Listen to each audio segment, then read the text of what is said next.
This is a story about a single decision that nearly destroyed one of the world's most beloved companies.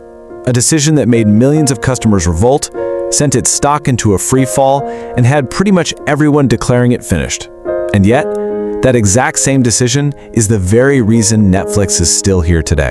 So picture this, it's 2011, and in just a few weeks, Netflix's stock price just collapses. It plummets by over 75%. It was this catastrophic, totally self-inflicted wound, and it left Wall Street and its own customers asking one simple, baffling question. I mean, really, why would a successful, trusted company suddenly decide to just tear up the rulebook that made it a household name in the first place? To get that, we have to go back to the decision that lit the match. Okay, so the year is 2011. Netflix drops a bombshell of an announcement. They're splitting their business in two. Yep, the DVD by mail service that everyone knew and loved, that was going to become a whole separate company. And the streaming service would stand on its own. Now for you, the customer, this just meant one thing: higher prices and two different accounts for what used to be one simple service. And the backlash? Oh, it was immediate and absolutely brutal. Millions of people felt totally betrayed by a brand they'd come to trust. We're talking nearly 1 million users canceling their subscriptions almost overnight. Social media was just a firestorm of pure anger. To anyone watching, this didn't just look like a mistake, it looked like corporate suicide. To really appreciate just how massive this gamble was, we've got to rewind the clock a bit. See, before all this chaos, Netflix wasn't the tech giant we think of today. It was a simple, predictable, and incredibly successful company, built on one single, brilliant idea. For years, Netflix basically meant one thing: comfort. It was just the easy, reliable way to watch movies. It was a business model that people got and that they loved, and it earned the company millions and millions of loyal fans. You know, the model itself was just beautifully simple. You'd hop online, pick your movies, and then a day or two later they'd show up in your mailbox in that iconic red envelope. No due dates, no annoying late fees. It was a system that worked perfectly, and it completely wiped out the old video store model. But here's the thing, while all of us were happily getting our DVDs in the mail, Netflix's CEO, Reed Hastings, was looking way off at the horizon. He saw that broadband internet was changing everything. He just knew DVDs weren't the future. Streaming was. The only problem? Streaming wasn't quite ready for prime time yet, and Netflix was about to try and fix something that nobody thought was broken. So why? Why the painful, chaotic, public relations nightmare of a decision to split the company? Well, behind all the angry tweets and canceled subscriptions was a cold, uncomfortable, and mathematical truth about where media was headed. It really came down to a tale of two different ways to grow. The DVD business, that could only grow in a straight line, linearly. Every new subscriber meant more physical costs, more discs to buy, more warehouses to run, more stamps to stick on envelopes. But streaming, well, streaming could grow exponentially. Once that digital library and all the servers were built, the cost of adding the next million users was practically zero. And that was the brutal philosophy driving Reed Hastings.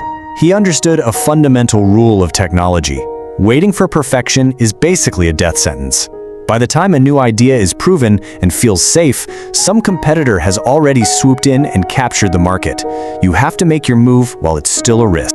So what did Netflix do? It chose to cannibalize itself. It made the incredibly painful decision to kill its own golden goose before somebody else did. So the chaos of 2011, it wasn't an accident, it was a strategy. A really brutal one for sure, but a strategy nonetheless. But that nearly fatal decision did something else, something incredibly important.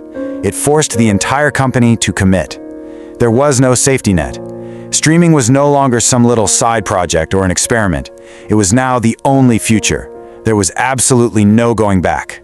And you have to understand, this pivot wasn't just about technology. It was a fundamental shift in the company's entire identity. The company that used to just mail you other people's movies was about to start making its own. This was the moment Netflix began its transformation into a global content powerhouse. With no DVD business to fall back on, Netflix went all in. I mean, they poured billions into building a global streaming infrastructure. They started launching in countries all over the world. And then, in 2013, they released House of Cards, which was basically a signal to all of Hollywood that a new player was at the table. And all the while, they were using their data to figure out exactly what we all wanted to watch. And this, right here, is what gave Netflix its ultimate edge. While competitors like Blockbuster were desperately trying to protect their old, profitable stores, every single person at Netflix was now rowing in the exact same direction, straight towards a streaming future. They weren't perfect, not by a long shot, but they were perfectly aligned. So, what can we take away from this incredible story of survival? Well, it's a lesson that goes way beyond streaming or movies. It's a fundamental principle of how business and innovation really work. You can draw a straight line from the pain to the power. That immense short-term crisis in 2011 was the direct catalyst for its long-term dominance. I mean, without that near-death experience, there would be no House of Cards, no global expansion, and no Netflix as we know it today. It's that simple. When you boil it all down, the choice Netflix made wasn't really about DVDs versus streaming. It was a choice between a comfortable, safe present and an uncertain but potentially massive future. They chose discomfort. They chose the risk of dying quickly over the certainty of dying slowly. And that leaves us with a final, kind of brutal truth. In a world that changes as fast as ours does, the most dangerous thing a company, or really any of us, can do is hesitate. Netflix almost died by making a bold move, but it would have surely died by doing nothing at all.